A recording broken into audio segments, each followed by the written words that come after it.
Hello everyone, this is Sir Faizan Pasha again and we are back with more lectures on circular motion. अच्छा, before this lecture जो हमारा पुराना इससे पहले वाला लेक्चर था उसमें we had a discussion on the approach to deduce the equation for centripetal force.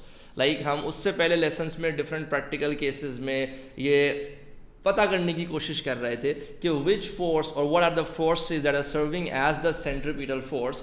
और फिर हमने ये कहा था कि यार देखो हमने डिफरेंट एग्जांपल्स तो डिस्कस कर लिए हैं, बट अगर कोई अनसीन एग्जांपल आ जाए, कोई अनसीन केस आ जाए हमारे पास और हमें उसी वक्त on the spot centripetal force की इक्वेशन बनानी हो, तो फिर हमारे पास अप्रोच क्या होनी चाहिए. बिकॉज ऐसा लगता है कि हर जगह एक नई कहानी चल रही है, तो ऐसा नहीं है. There is a proper approach to do that. इससे पिछली क्लास में हमने ये पूरा अप्रोच डिस्कस किया था जो आप पीछे स्क्रीन पे देख सकते हैं. Before watching this lecture it's extremely important कि आपने इससे पहले ये वाला लेक्चर देखा हो. That is the approach to figure out the equation for centripetal force in a practical scenario.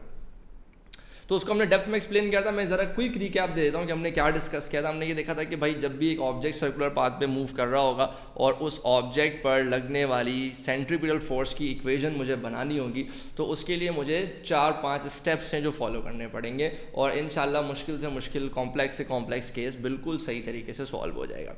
The first step that we have to follow was कि draw a free body diagram. That is mark all the forces that are acting on the system. तो मेरे object पर जितनी भी forces act कर रही हैं आप वो मार्क कर दें और मेक श्योर करें कि वो फोर्सेज वाकई एक्ट कर रही हूँ. ये ना हो कि एक फोर्स है ही नहीं, आपने बिला वजह बना दिया, या एक फोर्स एग्जिस्ट कर रही थी और आपने उसको ड्रॉ ही नहीं किया, तो फिर कुछ भी नहीं हो सकता, फिर वो क्वेश्चन गलत हो जाएगा. फिर दूसरा स्टेप ये था कि आप 2 एक्सिस बनाए. एक सबसे इंपॉर्टेंट एक्सिस वो एक्सिस था जो कि ऑब्जेक्ट के सेंटर और सर्किल के सेंटर से गुजर रहा हो, बिकॉज वहीं सेंट्रीपिटल फोर्स लाई करेगी. एक उसके परपेंडिकुलर एक्सिस बना दे जो कि टेंजेंट होगा टू द सर्किल और उस एक्सिस के परपेंडिकुलर जा रहा होगा. और फिर आप ये देखें कि वो सारी फोर्सेस जो एक्ट कर रही हैं उनमें से कितनी फोर्सेस हैं जो कि ऑलरेडी एक्स या वाई एक्सिस पे, यानी वो जो 2 एक्सिस हमने बनाए हैं उन पे लाई करती हैं. अगर ऑलरेडी उन पे लाई कर रही हैं जो फोर्सेस, उनको हमें छेड़ने की ज़रूरत नहीं है. They are good friends. वो फोर्सेस जो कि एक्स या वाई एक्सिस के बीच में ही हुआ इधर उधर कहीं पे भी एक्ट कर रही हैं, तो हमें उन फोर्सेस को रिजॉल्व करना पड़ेगा उनके कंपोनेंट्स में, उनके रेक्टेंगुलर कंपोनेंट्स में, कुछ इस तरह से कि उसका एक कंपोनेंट एक्स एक्सिस पे आ जाए, एक कंपोनेंट वाई एक्सिस पर आ जाए.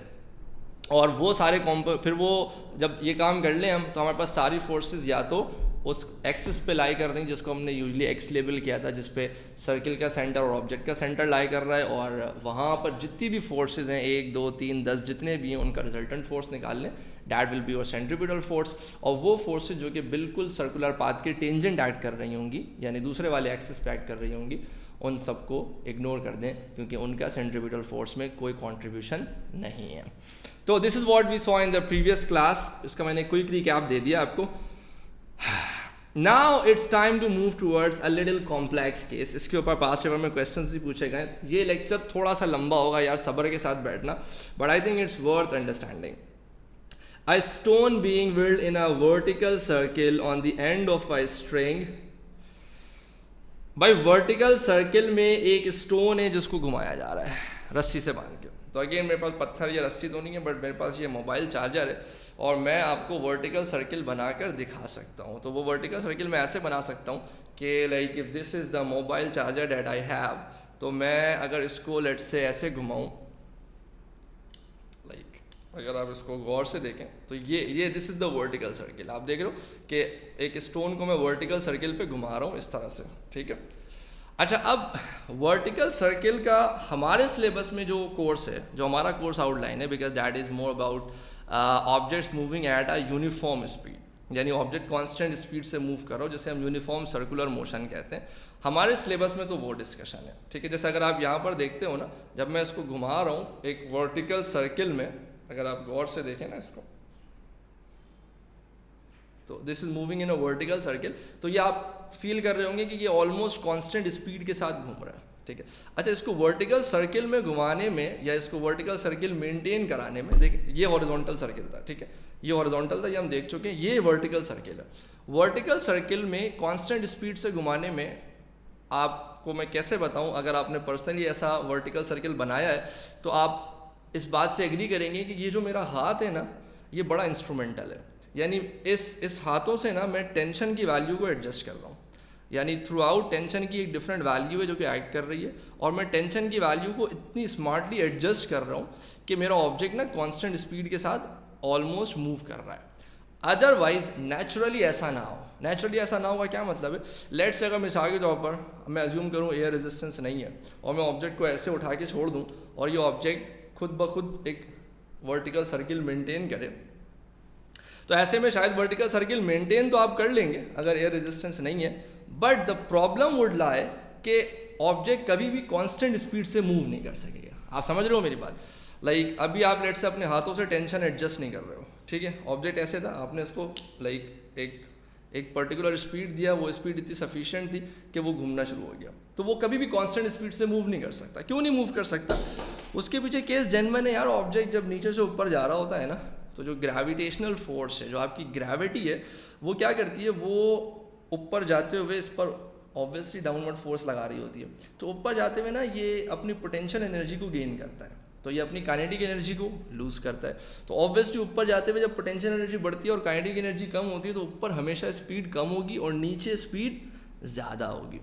तो पहले इस केस पे बात करते हैं, इस पर हम डेप्थ में बात नहीं करेंगे, इस पर हम सिर्फ एक जनरल सी छोटी सी एक विजन बना लेंगे, क्योंकि ये हमारे सिलेबस के स्कोप में नहीं है कि ऑब्जेक्ट स्पीड अपनी चेंज कर रहा हो ना, क्योंकि ऑब्वियसली फिर उसमें ऑब्जेक्ट में लीनियर और एंगुलर एक्सेलरेशन भी आ जाती है जो हमारे सिलेबस का पार्ट नहीं है। हमारे सिलेबस में सिर्फ सेंट्रीपिटल एक्सेलरेशन और सेंट्रीपिटल फोर्स है, but still it's worth discussing कि पहले हम इसको डिस्कस करें और फिर हम उस केस को डिस्कस करें जो हमारे सिलेबस का पार्ट है।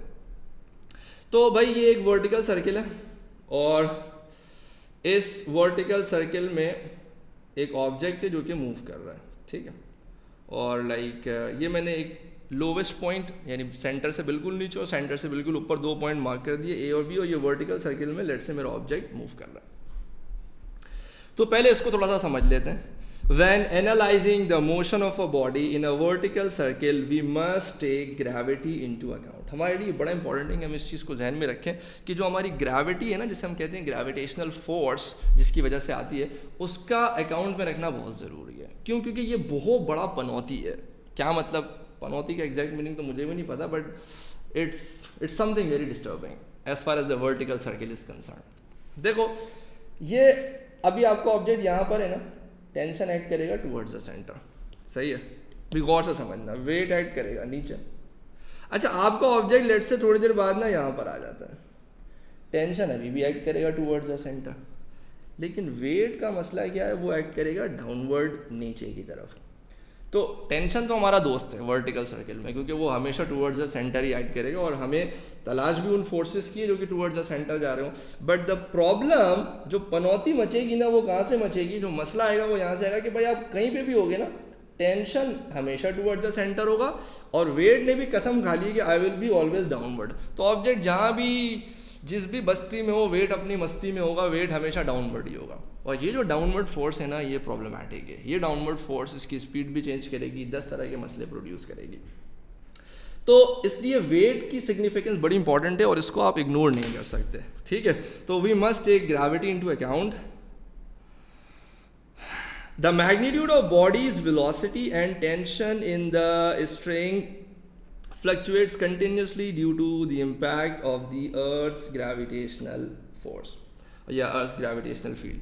अब होता है क्या है कि भाई जब ऑब्जेक्ट वर्टिकल सर्किल में मूव कर रहा होता है ना, तो नीचे से ऊपर जाते हुए क्योंकि वो अपनी पोटेंशियल एनर्जी गेन कर रहा होता है और काइनेटिक एनर्जी लूज़ कर रहा होता है, और फिर नीचे आते हुए काइनेटिक एनर्जी गेन करता है और पोटेंशियल एनर्जी लूज़ करता है वर्टिकल सर्किल में, तो हर पॉइंट पे स्पीड भी चेंज हो रही है और ऑटोमेटिकली टेंशन की वैल्यू भी चेंज हो रही होती है। तो ये दोनों चीज़ें हैं जो कि वैरी कर रही होंगी। अब इसमें फोर्सेस सोर्सेज का एनालिसिस हमारे सिलेबस में, जो उस डेप्थ में मैं नहीं जा रहा। At the lowest position the speed is maximum and at the highest position the speed is minimum। तो जब आप लोवेस्ट पोजीशन पर हो, यानी जब आप यहाँ पर हो, तो आपकी स्पीड मैक्सिमम है और हाईएस्ट पोजीशन पे आपकी स्पीड मिनिमम है, लेकिन ऊपर जाके पोटेंशियल एनर्जी ऐड हो जाएगी। तो टोटल एनर्जी बहरहाल हम अज्यूम करेंगे कि वो कंजर्व है और फ्रिक्शनल फोर्सेज और दूसरी कोई फोर्सेज यहाँ पे एक्ट नहीं कर रही कि ऑब्जेक्ट अपनी एनर्जी को हीट या किसी और फॉर्म में डिसिपेट कर सके। तो this is an example of a non uniform circular motion. Now we need to understand कि ये है नॉन यूनिफॉर्म सर्कुलर मोशन। मैं दोबारा कह रहा हूँ, ये हमारे सिलेबस के स्कोप में नहीं है, ये नॉन यूनिफॉर्म सर्कुलर मोशन है जिसमें ऑब्जेक्ट अपनी स्पीड को चेंज कर रहा है। तो इसका हम बहुत इन डेप्थ फोर्सेस का एनालिसिस नहीं करेंगे इस केस का, बट इतना मैं ज़रूर कर सकता हूँ कि अगर मैं एनर्जीज के ऊपर बात कर लूँ तो मैं ये कह सकता हूँ कि भाई लेट से पॉइंट ए पे इसकी स्पीड थी v और पॉइंट बी पे उसकी स्पीड थी u। तो पॉइंट ए पे स्पीड ज़्यादा होगी क्योंकि पॉइंट ए पे काइनेटिक एनर्जी ज़्यादा है, और पॉइंट बी पे स्पीड कम होगी क्योंकि पॉइंट बी पे काइनेटिक एनर्जी कम है, लेकिन टोटल एनर्जी तो कंजर्व रहेगी ना। तो मैं ये लिख सकता हूँ, और लेट से ए और बी के बीच जो वर्टिकल डिस्टेंस है वो ट्वाइस ऑफ द रेडियस है। समझ रहे हैं आप मेरी बात? भाई ये है रेडियस और ये भी है रेडियस, तो r plus r twice of the radius के इनके बीच डिफरेंस मौजूद है। तो मैं ये कह सकता हूँ कि energy at A is equals to energy at B, and when I say energy I mean total energy.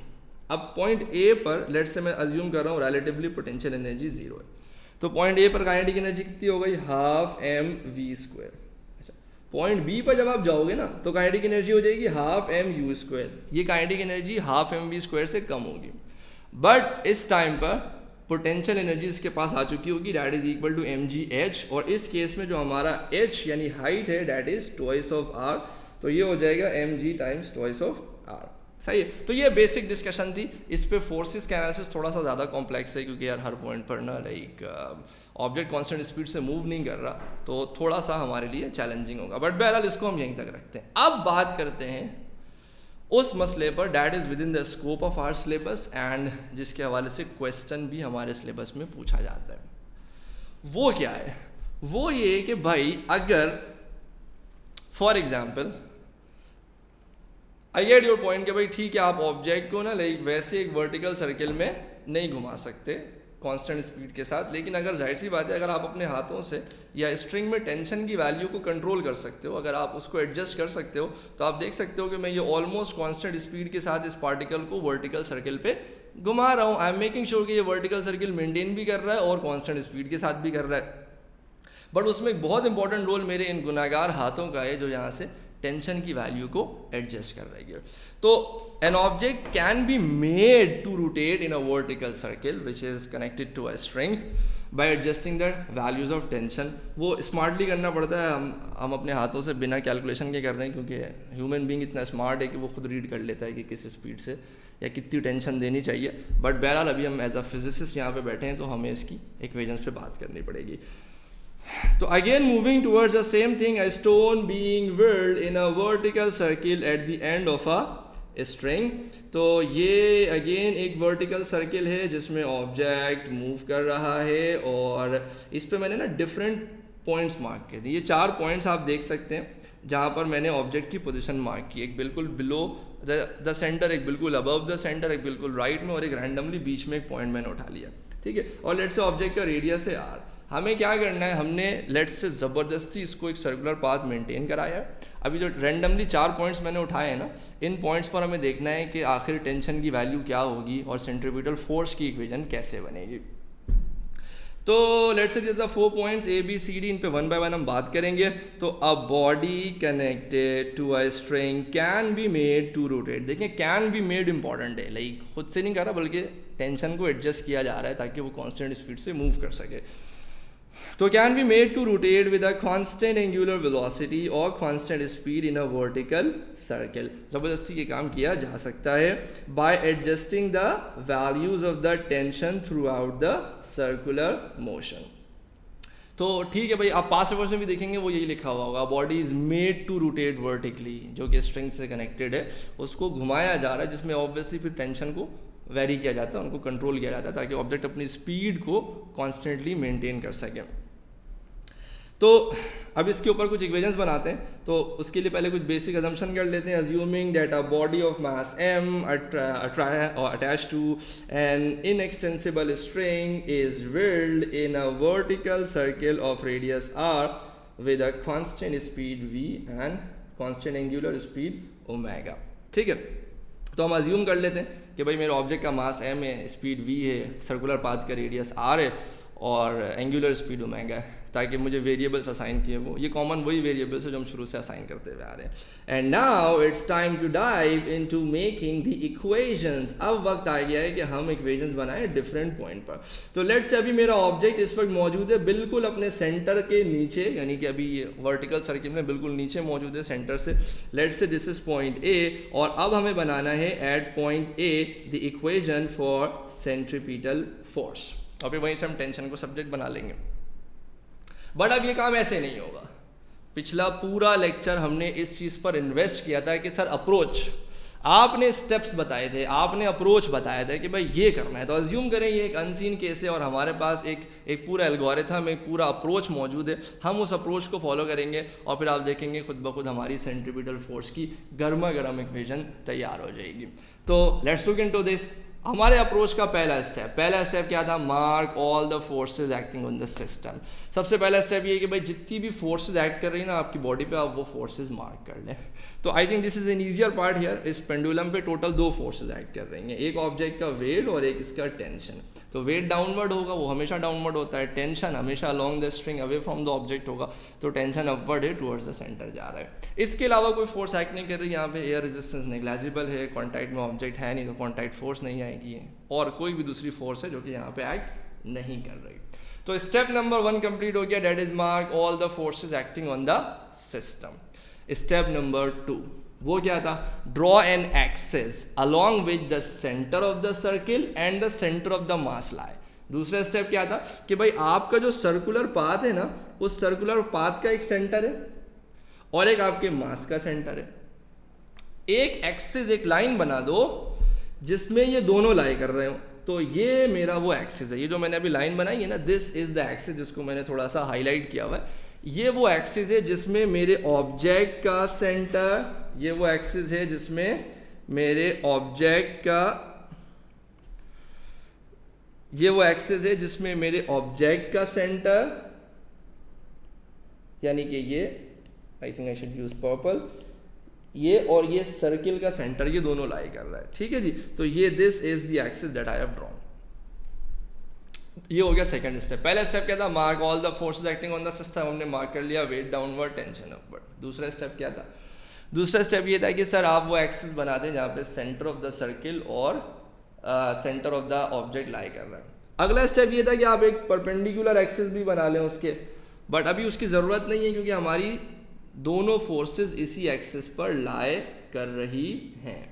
तो अगला स्टेप ये था कि वो सारी फोर्सेस जो आपके एक्स एक्सिस पर लाई कर रही हूँ, यानी उस एक्सिस पे लाई कर रही हूँ जिस पर सर्किल का सेंटर और ऑब्जेक्ट का सेंटर एग्जिस्ट करता है, उन सारी फोर्सेस का आप रिजल्टेंट फोर्स निकाल लें. ऐसा ही है ना, हमारे पास कोई फोर्स ऐसी नहीं है जो कि इधर उधर जा रही हो कि हम उसका कंपोनेंट बनाएं. हमारे लिए ज़िंदगी में आसानी है इस केस में, बिकॉज हमारी सारी फोर्सेस, 2 ही फोर्सेस हैं और वो दोनों इसी एक्सिस पे लाई कर रही हैं. So the life is beautiful here. अगर फॉर एग्जाम्पल कोई और फोर्स होती इधर उधर जाती हुई, तो फिर हम देखते उसको कुछ करते, उसको भी इस लाइन पर लेकर आते. बट ये तो केस आसान है, इसमें 2 ही फोर्सेज हैं और दोनों फोर्सेज मेरे उस एक्सिस पे लाई कर रही हैं जिस पर सेंट्रीपिटल फोर्स एग्जिस्ट करेगा. अब अगला स्टेप क्या है? अगला स्टेप ये है कि सर वो सारी फोर्सेज जो आपके इस एक्सिस पे लाई कर रही हैं, आप उनका रिजल्टेंट निकाल लें. That resultant is the centripetal force. खत्म हो गई बात. अब यहां पर रिजल्टेंट कैसे निकलेगा? Sir I have 2 forces, tension and weight, and these 2 forces are in opposite direction. So when the forces are in opposite direction you subtract them to get the resultant force. अब now the question is, sir should it be T minus W और W minus T? Minus तो कर देंगे, but T से W minus करेंगे या W से T minus करेंगे? उसका सिंपल रूल ऐसे समझ लें, ज़्यादा माइनस कम, यानी अंदर वाली फोर्सेज माइनस बाहर वाली फोर्सेज, यानी वो फोर्सेज जो कि टुवर्ड्स द सेंटर जा रही हैं उनमें से माइनस कर दो उन फोर्सेज को जो कि अवे फ्रॉम द सेंटर जा रही है. तो यहाँ पर टेंशन टुवर्ड्स द सेंटर जा रहा है और वेट जो है ना वो अवे फ्रॉम द सेंटर जा रहा है. तो मैं T में से W को माइनस कर दूंगा to get the resultant force. इसको ऐसे भी समझ लो कि भाई मैं एक छोटी सी एग्जांपल दे देता हूँ आपको. फॉर एग्जांपल मेरे पास एक ऑब्जेक्ट पर ना 2 फोर्सेज एक्ट कर रही हैं, एक A और एक B. ठीक है, मुझे नहीं पता है A ज़्यादा है या B ज़्यादा है, मुझे इनकी वैल्यूज़ नहीं पता. लेकिन अगर मैं आपसे ये कह दूँ कि भाई इनका जो रिजल्टेंट है वो टुवर्ड्स द राइट जा रहा है और मैं आपसे कहूँ बताओ A और B में कौन ज़्यादा है, तो ऑब्वियसली बात है आप कहेंगे sir B is greater than A, क्योंकि सर जो फोर्स ज़्यादा होगी रिजल्टेंट उसी की डायरेक्शन में होगा. अब सिमिलरली यहाँ पे मेरे पास 2 फोर्सेज हैं, एक है टेंशन और एक है वेट। रिजल्टेंट फोर्स क्या है? Resultant force is the centripetal force. The centripetal force that acts towards the centre is the resultant force ना, वो आपका रिजल्टेंट फोर्स है टुवर्ड्स द सेंटर।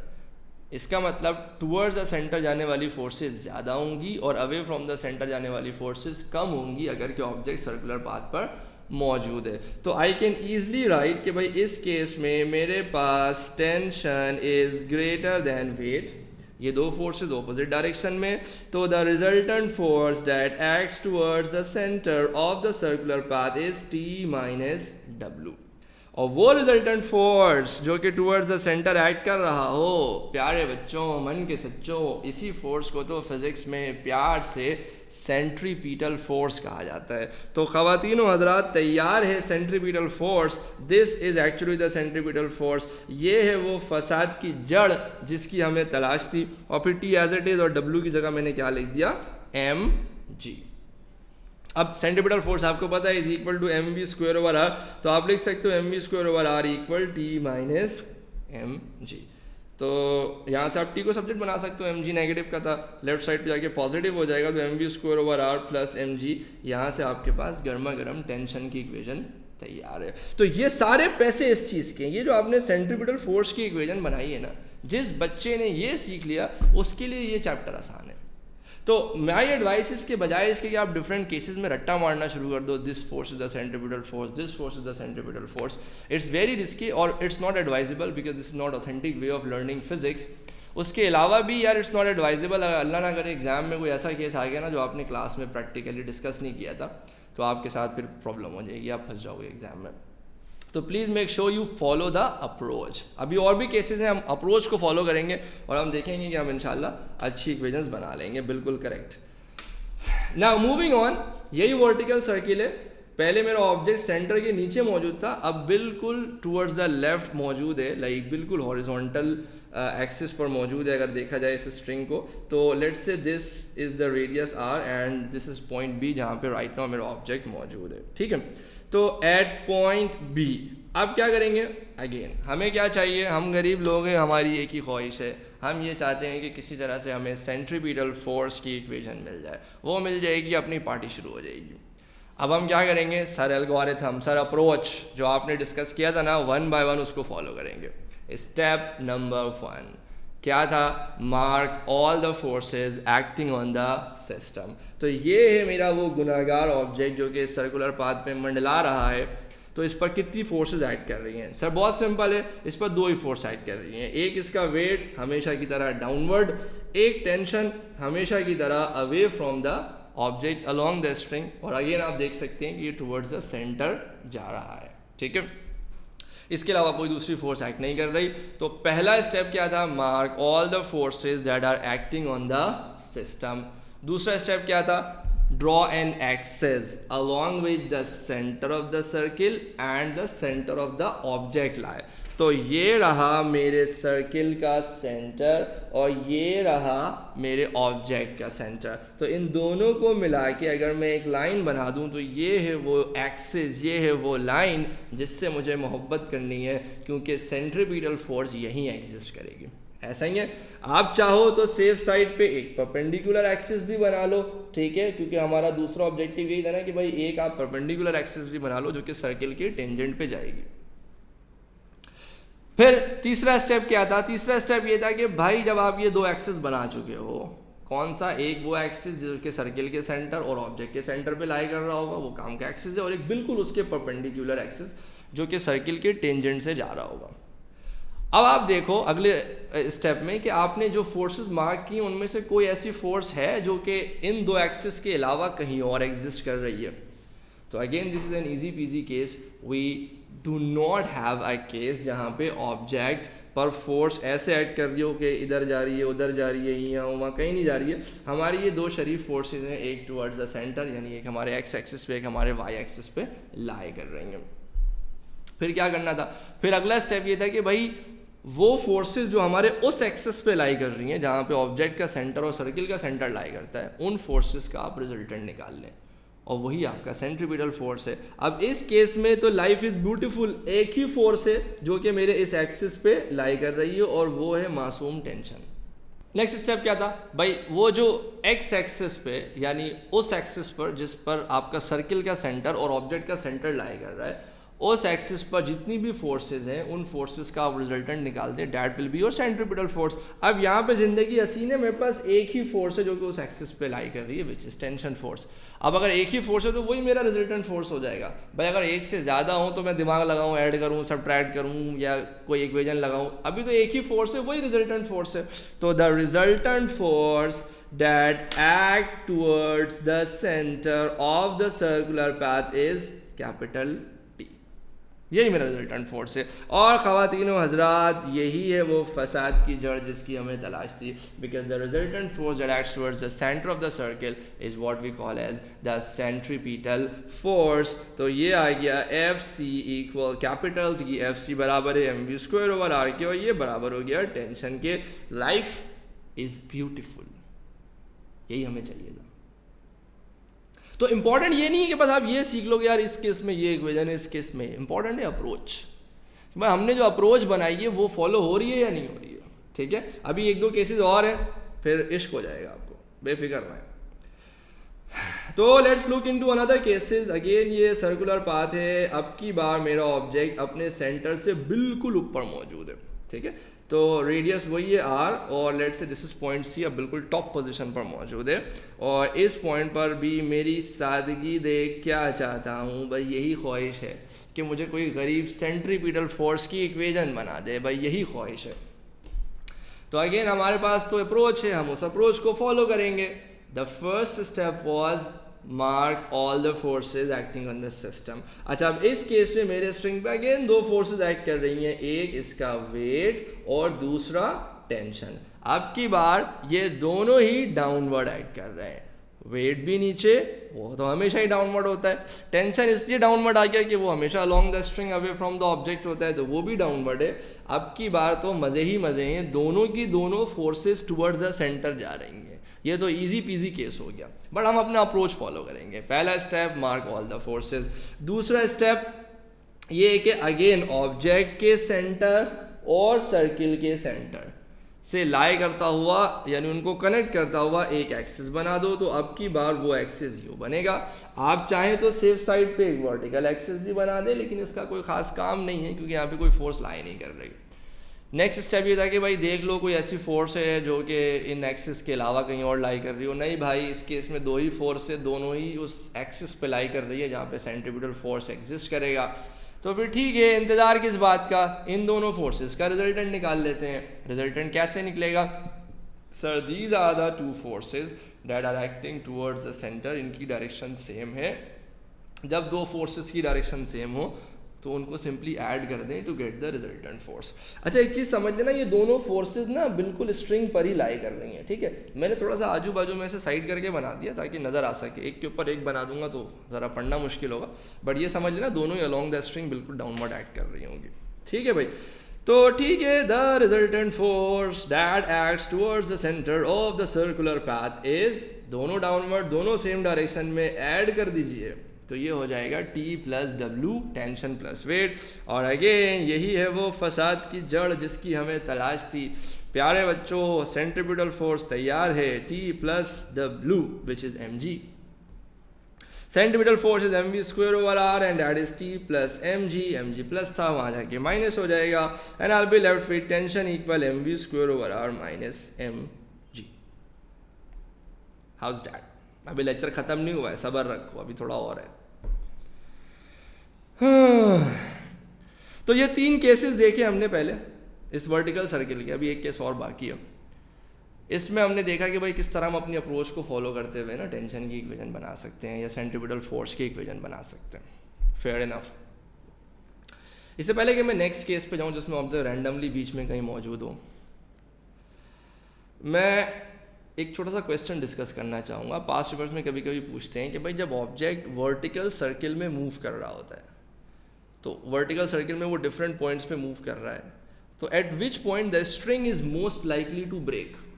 और घुमाते जाओगे कभी कभी होता है ना, स्ट्रिंग ही टूट जाती है। स्ट्रिंग क्यों टूटती है भाई? जब टेंशन इतनी एक्सीड कर जाएगी, स्ट्रिंग उस टेंशन को बर्दाश्त ना कर सके तो स्ट्रिंग टूट जाएगी, जाहिर सी बात है।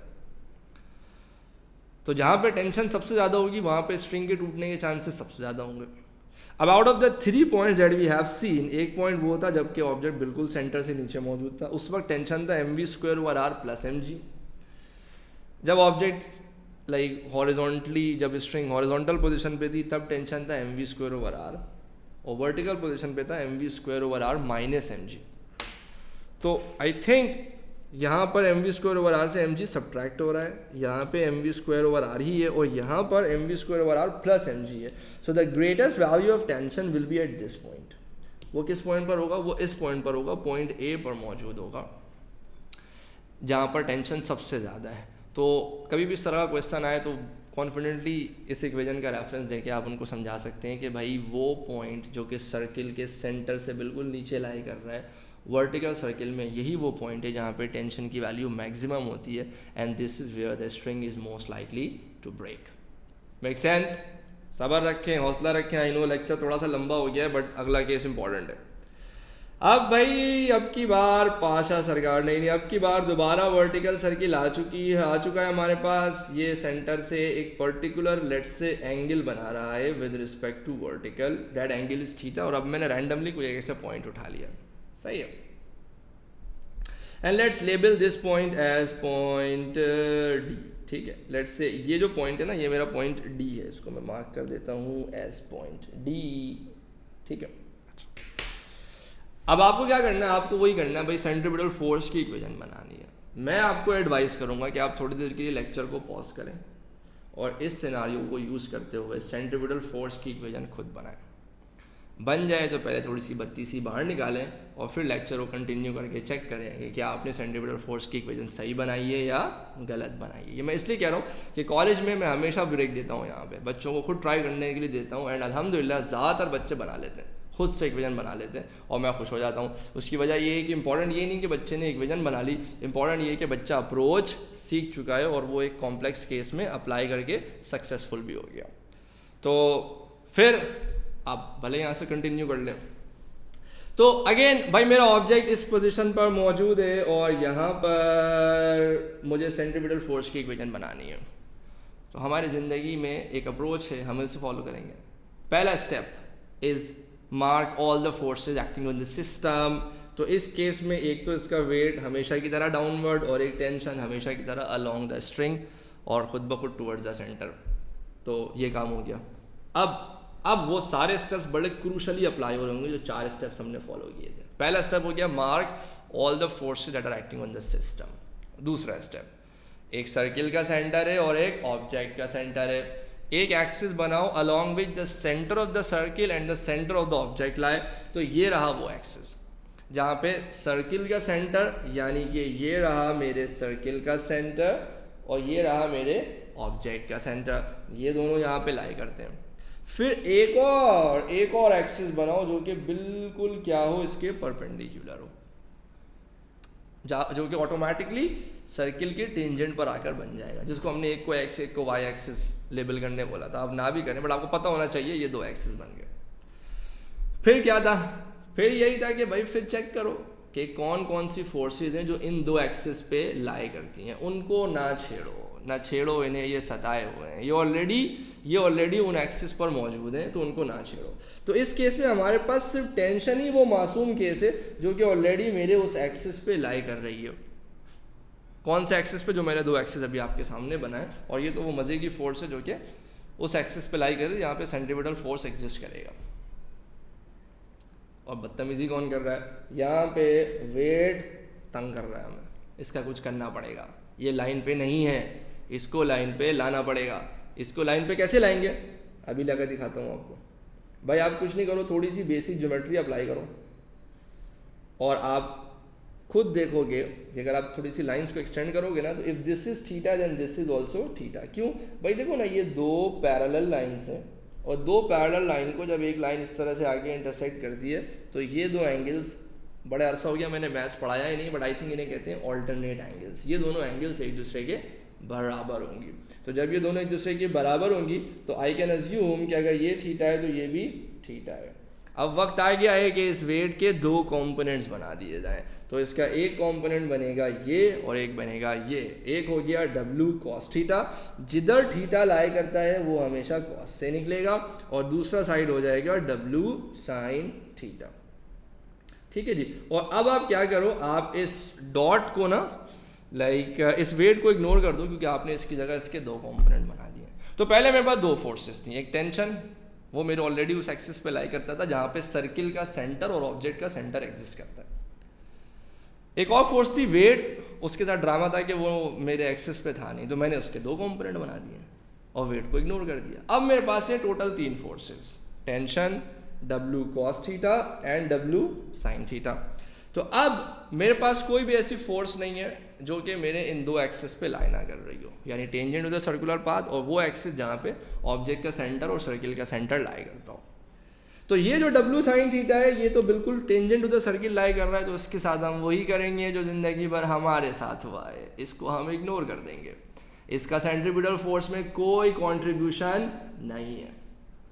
और फिर सर वो फोर्सेस जो कि मेरे इस एक्सिस पर लाई कर रही हैं, जो कि सर्किल के सेंटर और ऑब्जेक्ट के सेंटर के अलोंग एग्जिस्ट करता है, उस पर जो भी फोर्सेस हैं उनका रिजल्टेंट फोर्स निकाल लें। वो रिजल्टेंट फोर्स बराबर होगा सेंट्रीपिटल फोर्स के। तो ये दो फोर्सेस यानी कि टेंशन और W cos theta, they are in opposite direction, तो I am going to subtract them. और हमेशा की तरह अंदर जाने वाली फोर्स यानी कि टेंशन और अवे फ्रॉम द सेंटर जाने वाली फोर्स यानी कि W cos थीटा में अंदर जाने वाली फोर्स ज़्यादा होगी और सेंटर से दूर जाने वाली फोर्स कम होगी। तो मेरे पास आ जाएगा resultant force that acts towards the centre of the circle is opposite है ना, तो सब्ट्रैक्ट कर दीजिए W minus T minus W cos theta. यही रिजल्टेंट फोर्स ख़वातीनो हजरात किस चीज़ के बराबर है, ये बराबर है सेंट्रीपिटल फोर्स के। तो this is FCT minus W cos theta को मैं mg cos थीटा लिख सकता हूँ। mg cos थीटा नेगेटिव है, दूसरी तरफ जाके पॉजिटिव हो जाएगा, या पहले FC यानी centripetal force is mv square over r, T minus mg cos theta as it is. mg cos theta negative का था, उधर जाके पॉजिटिव हो जाएगा, तो T is equals to mv square over r plus mg cos theta.